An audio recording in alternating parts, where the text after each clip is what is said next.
Salam sejahtera untuk kita semua. Pada pertemuan kali ini kita akan membahas pajak penghasilan orang pribadi,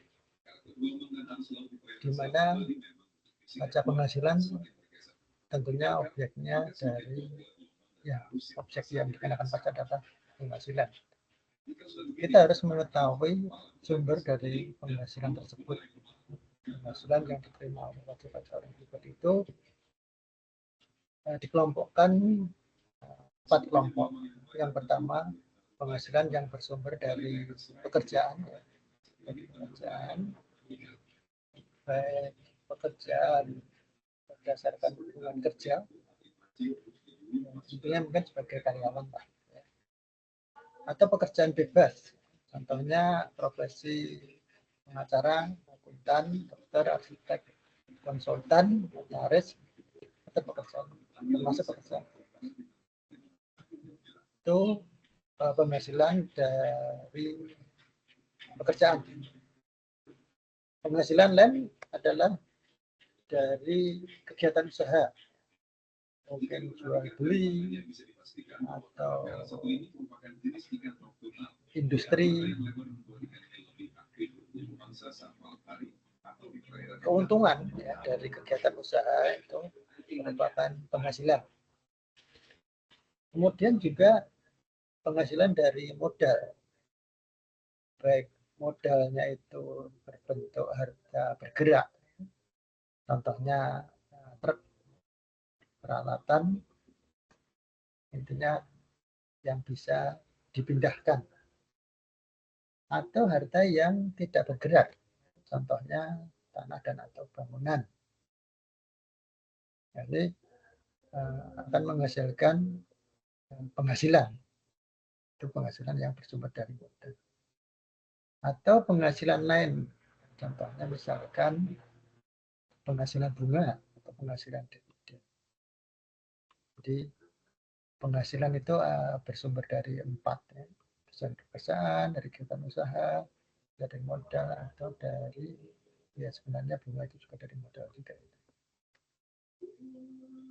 Nah, setelah kita mengetahui sumber penghasilan, berikutnya kita bagaimana cara menghitung pajaknya. Nah, setelah diketahui penghasilan yang kita terima, kalau penghasilan yang kita terima itu sumber dari dalam negeri, kalau dari kegiatan atau dari hubungan pekerjaan, itu mungkin akan dipotong oleh pemberi kerja PPh pasal 21.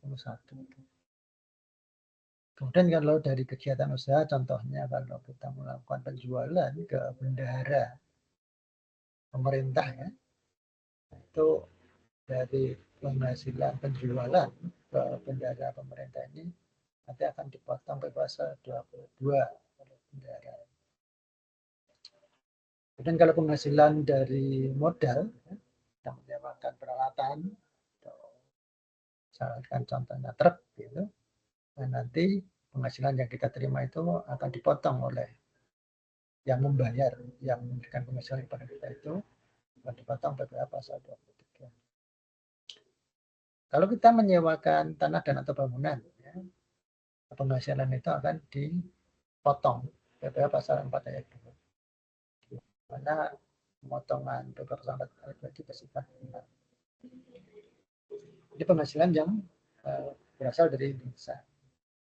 Kemudian kalau penghasilan yang dari luar negeri, nanti di negara sumber penghasilan yang kita terima akan dipotong pajak penghasilan sesuai ketentuan di negara sumber, di mana pemotongan itu akan kita perlakukan sebagai kredit pajak PPh pasal 24. Nah, setelah kita mengetahui penghasilan yang wajib pajak terima, terutama mungkin dari kegiatan usaha, kita kurangkan biaya yang kita keluarkan. Kalau biaya terkait pembayaran sewa, ya, contohnya sewa peralatan gitu, kita perlu memotong PPh pasal 23, ya, sama seperti yang kalau kita menyewakan, ini dipotong oleh pihak penyewa itu PPh pasal 23. Tapi kalau kita menyewa, kita harus memotong PPh pasal 23. Jadi kalau kita melakukan pembayaran yang merupakan biaya, itu kita harus melihat apakah pembayaran ini perlu dilakukan pemotongan pajak. Ini kalau kita melakukan pembayaran ke wajib pajak dalam negeri. Kalau kita pembayarannya itu ke subjek pajak luar negeri, kita harus memotong PPh pasal 26 dengan memperhatikan apakah yang menerima penghasilan itu subjek pajak luar negeri ini dia mempunyai sertifikat of domicile atau tidak. Kalau mempunyai, ya kita harus memperhatikan perjanjian penghindaran pajak berganda tax treaty dengan negara di mana subjek pajak luar negeri itu berdomisili. Dari pengurangan biaya penghasilan, maka kita peroleh laba komersial. Dari laba komersial, kita perlu lakukan koreksi fiskal. Koreksi fiskal ini bisa koreksi fiskal positif, ya, bisa koreksi fiskal negatif. Dengan memperhatikan pasal 4, pasal 6, pasal 9 Undang-Undang PPh. Ya. Kalau kita menerima penghasilan yang telah dikenakan PPh final, ya, maka kita lakukan koreksi negatif, ya, karena penghasilan yang telah dikenakan PPh final ini harus kita keluarkan, harus kita koreksi negatif.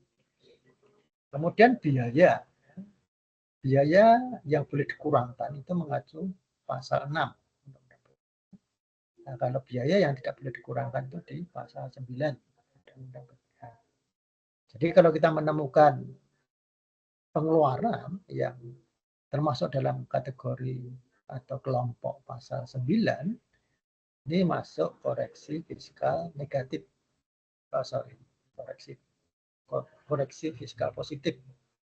Karena akan efeknya meningkatkan laba.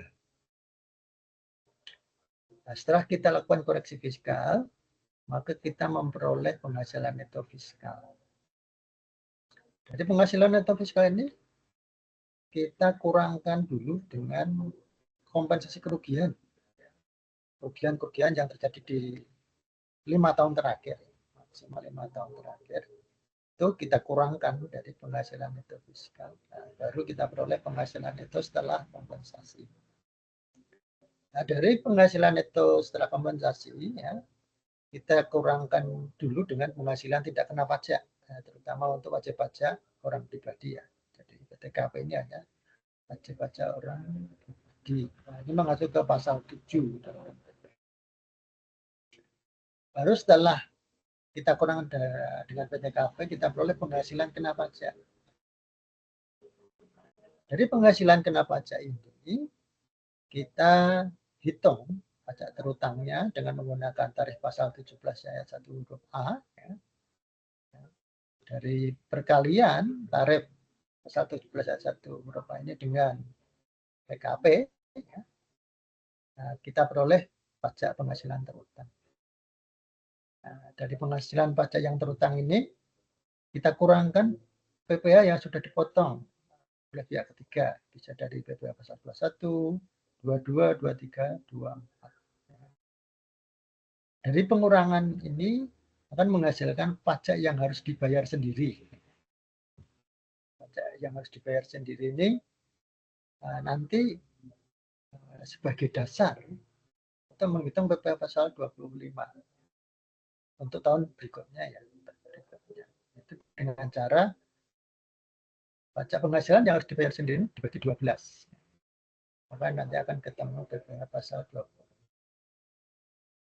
Nah, dari pajak yang harus dibayar sendiri ini, kita kurangkan pajak penghasilan pasal 25 atau STP-nya, ya, pokoknya aja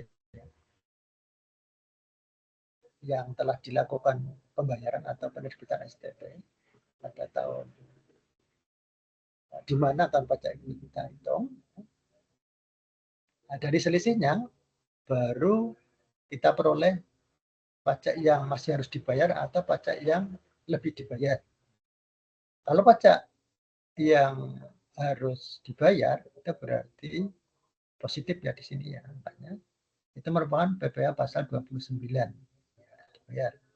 Kalau hasilnya negatif, ini merupakan PPh lebih bayar, yaitu merupakan PPh pasal 28 yang dapat diajukan pengembalian, baik pengembalian pendahuluan maupun pengembalian secara biasa.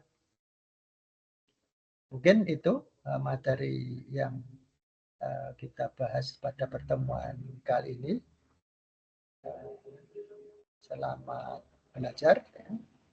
Sukses untuk kita semua.